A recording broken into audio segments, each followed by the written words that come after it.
Hello and welcome to How to Draw Stuff. Today we show you how to draw Poseidon in the style of Greek sculpture.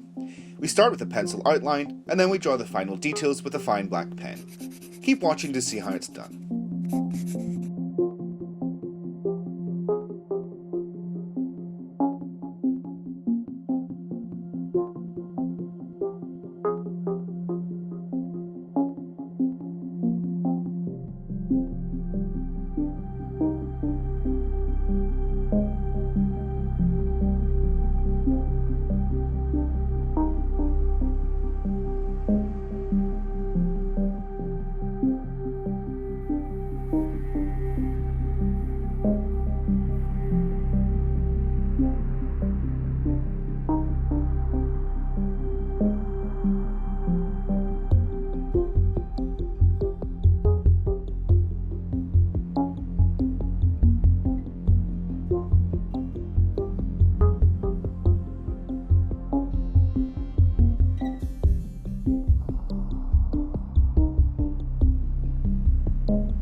Here's our finished Poseidon drawing. If you want to see similar tutorials, take a look at our video on how to draw Zeus by clicking the link in the description.